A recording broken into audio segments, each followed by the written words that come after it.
For the next few weeks, Kliff, or should I say, John Doe, studied Justin as if he were his teacher. Knowing Justin was nice enough to show him the ropes of how the Joint Services Agency operates. Ah, so you joined us again. Welcome back, JD. It's always a pleasure to see you learning your way around these parts. And likewise. I'm just doing all I can to learn from the veterans, is all. I must get the basics. Well, you certainly know how to play your cards right. Keep up this immaculate attitude and the Graces will be sure to notice you. So, now that we're all gathered here, let's get down to business. Right now, the senior class is putting together a buddy system, if you will. We're putting together a roster of other teams who we'd like to register as our official allied companions when it comes to missions. So far on the list, both Lizzie and Teresa's teams serve as official support when it comes to either team needing backup on missions. When one team is in danger, the other team will be first responders. That's quite the practical support system, then. Yes! That's just what I'm looking for. Samir, let's team up. You and your team of whiz kids are just what our fighter team needs. With your brains and our bronze, we'd be an unstoppable force to reckon with. Wait! What? You're actually serious? I don't disagree, but I just never you'd seek our team first of all people. It just caught me off guard. Sure thing, partner. This promises to be rather interesting. Why wouldn't we seek your team out? Although we never admitted it, our sport team has always envied you pocket protector wearing geniuses. I definitely want my first responders to be the smart guys. Clever thinking. Perhaps our side has misjudged your team as well. We'll definitely be needing your strength, if our side got overwhelmed against the enemy. Well, that's quite the unexpected pair, but that's another official support team to add to the roster, so it works. So, Justin, if the rest of us have a buddy system, who will serve as your official support when your team is in a pinch? I understand your concern, Lizzie. I thought of that myself. There isn't as many seniors in this year's class compared to others, so an odd number was bound to show up, which led me to a unique conclusion.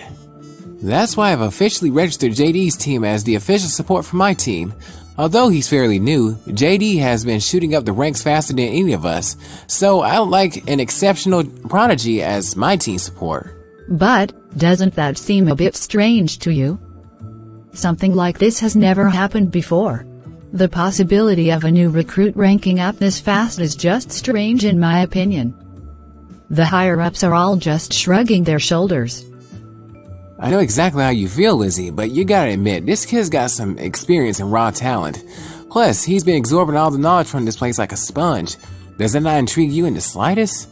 But you're right. That is pretty amazing. Great, so with that being said, all teams now officially have first responders in case of emergencies. We're all playing with a full deck now. Little did Justin know how much this one infiltrator would change the whole course of his entire life.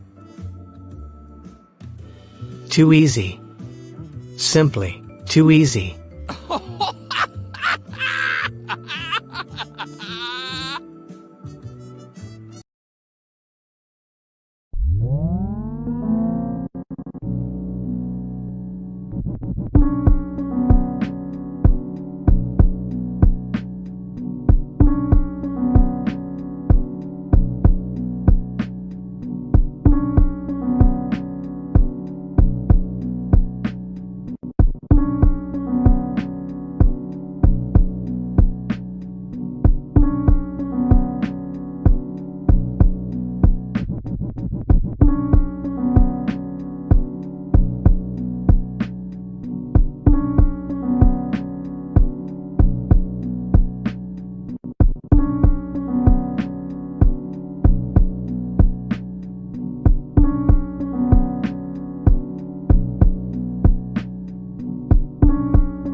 And so, while the rest of the agency were just simply giving Kliff the benefit of the doubt, A certain someone just wasn't trusting Kliff's sudden appearance and decided to go incognito to spy on him.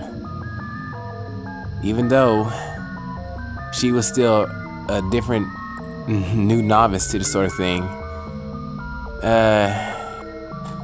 Long story short, it didn't go quite well for her.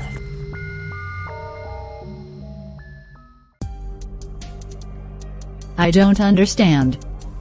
Why would John Doe be caught going down such a dangerous place as this? I knew something was off about that guy the moment he was introduced to the agency. Is he a criminal or something? Criminal? I guess that depends on how you look at it. I personally see myself as a vigilante of some sort. John Doe, it's you. How long have you known I was tailing you? The entire time. I must say, for an agent in training, your stealth and spying skills are amateur at best. You stick out like a sore thumb. Enough. I knew something fishy was going on whenever anyone brought up your previous place of work. If you're affiliated with those people up ahead, then you're either a convict or someone who is in league with convicts. If I am, what of it? You're going to run and tell Justin about me? I'm shivering in my boots. No, not just him. The entire agency as well as Montero Valley itself will know that we have an enemy infiltrator. Face it, John Doe, if that's even your real name. You're a shabby imposter. Honestly, I told Hound Dog that name was too obvious.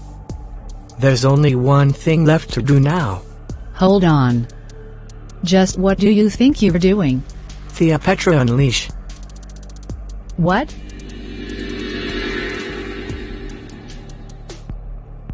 Afterwards, I confronted Kliff about the entire fiasco. Hey, Scarlet. Is Hound Dog anywhere nearby? I wouldn't know. I haven't seen him since this morning. He stepped out for a while and we haven't heard anything back since. Goodness. That's a relief. I just narrowly dodged an arrow on that one.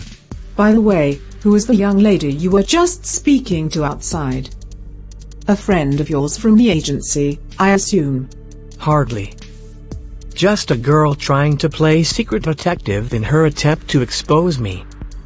A minor cat's paw, nothing more. I just had to do a little tinkering with her memories, in order for things to run much smoother at the agency. I don't know, Kliff. That sounds a bit cruel in my opinion. There could have been a more logical approach to this. Scarlet, please. If anyone else from the underworld found her, Lizzie's only two options would have been to face death or join us. Which she wouldn't have agreed with either choice. This was the only logical choice. I see. Also, here's something else neither you or Arya are really aware of. Hound Dog is a dark, dangerous man with powerful connections. If word goes out that I was careless enough to lead an outsider here to our whereabouts, there would be hell to pay. Trust me, Scarlet. Neither you or Arya should ever have to see Hound Dog's bad side.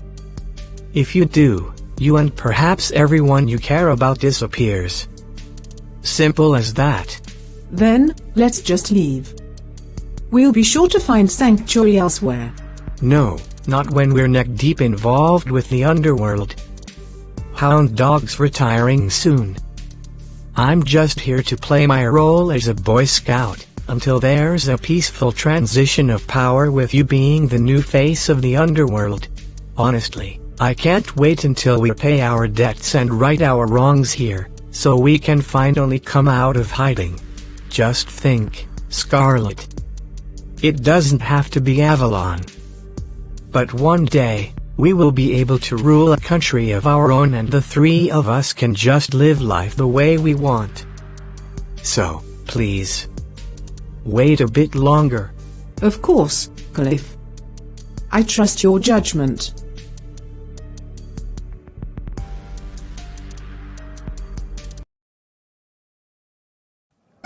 Later that night, Lizzie woke up next to her best friend, Teresa, in a daze, trying to figure out what exactly led her to this strange place out here in the middle of nowhere.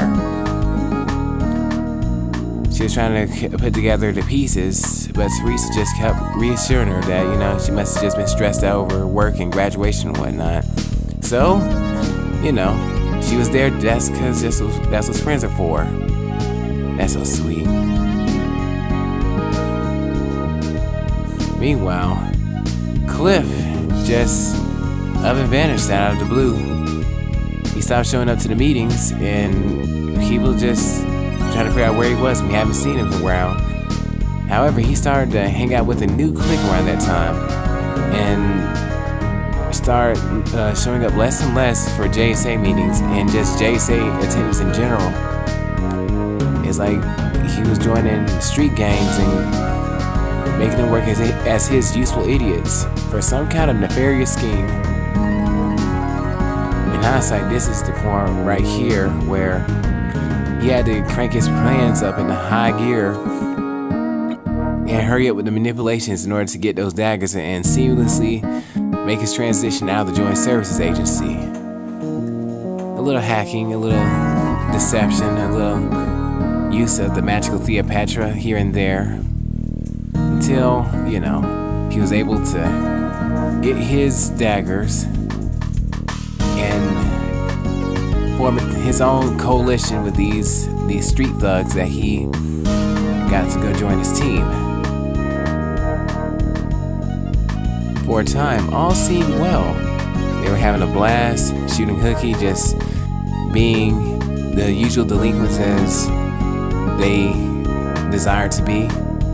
But however, their skills on the battlefield proved to be less than desirable, as his new team continued to mess up and make careless mistakes and get themselves into situations where Kliff himself had to personally bail them out time and time again, making the job much, much difficult, much more difficult than it needed to be. So then as time passed, he got the daggers and finished doing what he needed to do. There was a special gathering met within the underworld, hosted by Hound Dog himself, as he gathered all the agents of the underworld to attend this special meeting that only comes once every blue moon.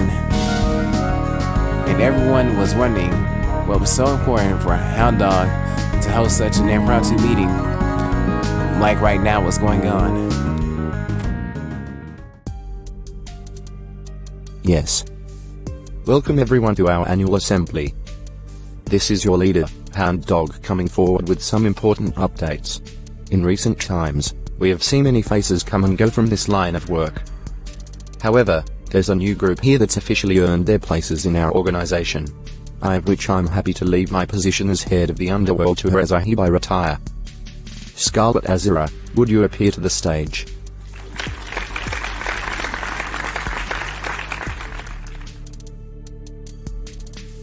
Scarlet, on behalf of your support and loyal service to our cause, I hereby grant you your codename, the Black Rose of the Underworld. The Black Rose. Such a wonderful name. Thank you, Sir Hound Dog. I'll do everything I can to live up to your expectations.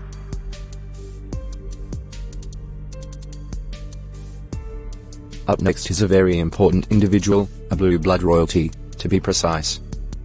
A young woman who is greatly cherished amongst her peers and the world at large.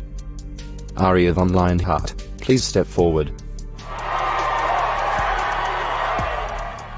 Lady Aria, words cannot describe how much your presence has changed this organization for the better.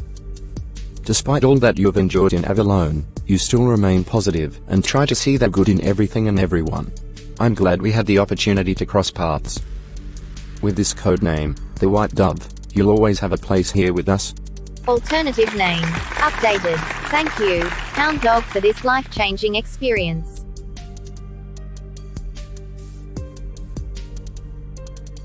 Last but certainly not least, we have a young man who against all odds challenged the Queen of Avalon and successfully rescued Aria from the top floor of the castle. Life itself threw everything, even the kitchen sink, at this young man, yet he's still standing strong and fighting to survive. Kliff von Lionheart, would you please come to the stage? I must say, Kliff, I knew that you were the ambitious type who would stop at nothing to get to the top. It just goes to show that the beast climbing the hill is far more hungrier than the beast who sits on the hill.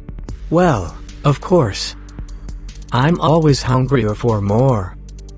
That's why I stay grinding to achieve the life I so rightfully deserve. The life of a king. And it's that very reason why we have decided to give you a fitting codename, the Red Kite. The Red Kite. That certainly sounds like a name I can work with. Nice call. After the assembly concluded, this happened. Well, I say things transitioned rather nicely. Wouldn't you agree? Oh, Scarlet. Sorry, I was lost in thought. Yes, the assembly played out well. I'm glad it wasn't long or drawn out. Is something wrong, Kliff? You've been rather silent since the assembly ended. Is something going on? Simply put, I need to replace my party members. They looked strong, but they turned out to be completely incompetent. They made careless mistakes, and I had to clean up after them constantly. With your new connections, I need you to send me the best the underworld has to offer. Very well. It shall be done. And then it came to pass. This trio officially earned its ranks into the underworld as the Black Rose, the White Dove,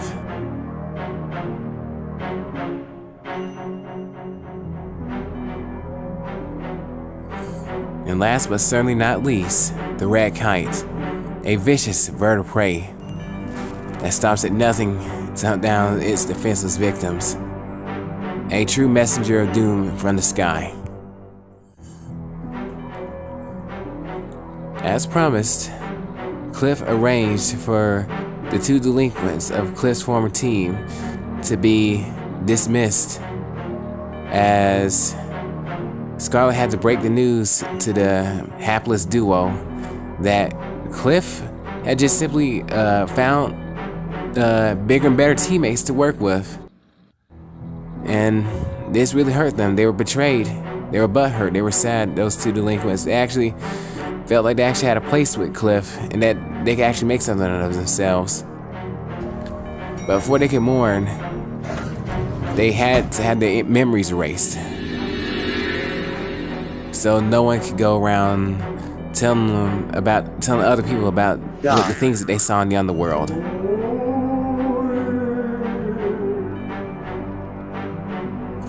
So that's why when they were at the bus stop, they could barely recall anything, let alone a Kliff or a John Doe or anything of that nature, as they were just sent packing. And that's when Tara made her appearance into the underworld,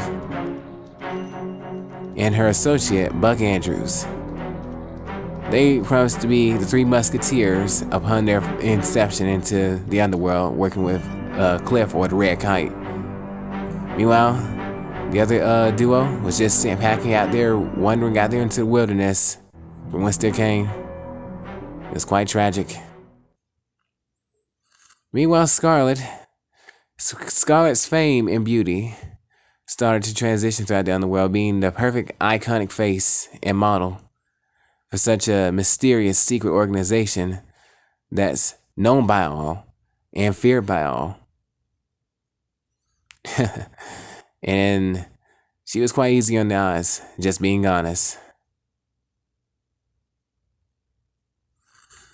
Meanwhile, Kliff started to spiral deeper and deeper into depression and guilt, which is kind of strange. Despite getting everything that he wanted, he lacked happiness. He lacked peace. He lacked the ability to enjoy everything he actually obtained in life.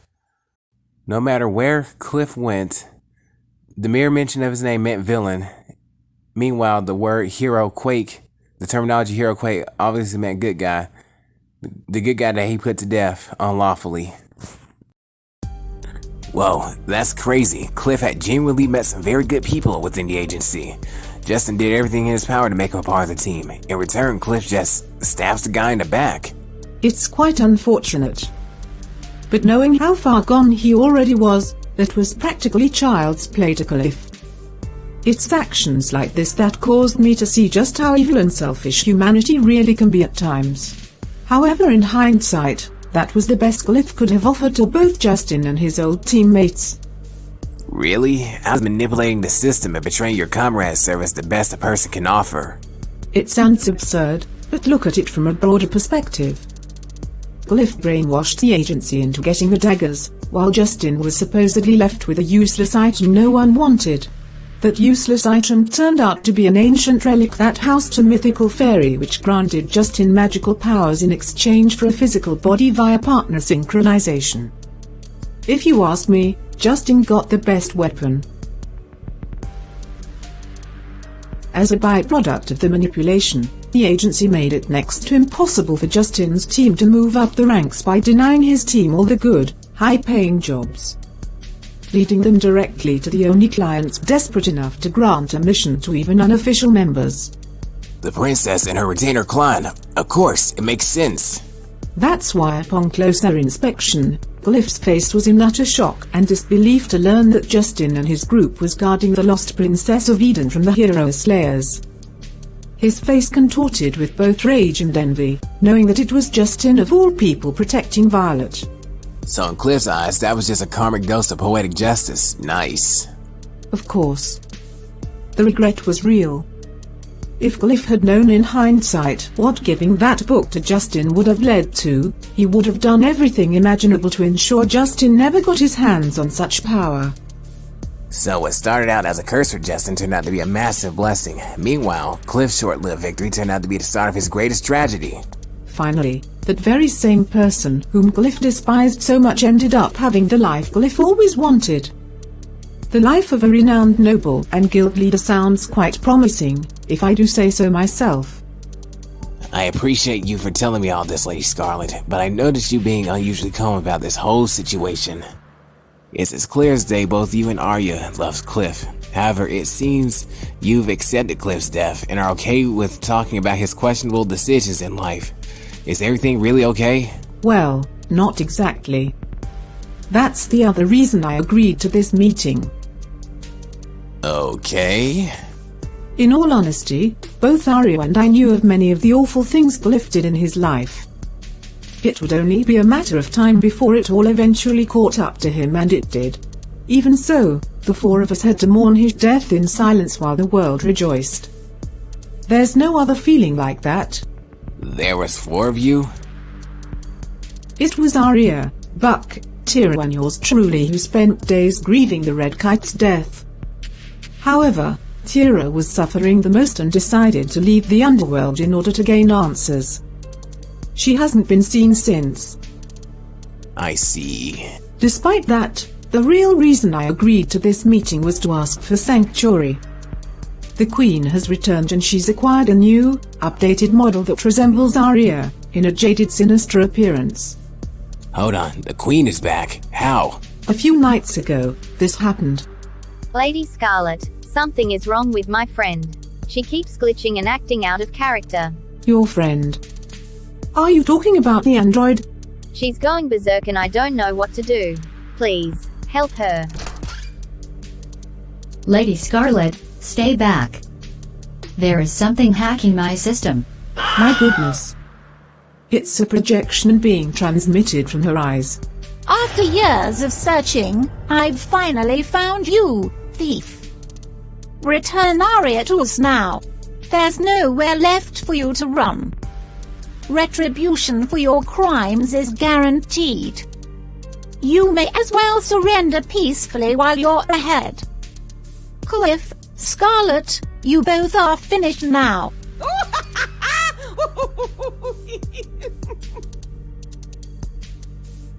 That was the Queen's message to us before the android permanently deactivated, leaving Arya in deep sorrow.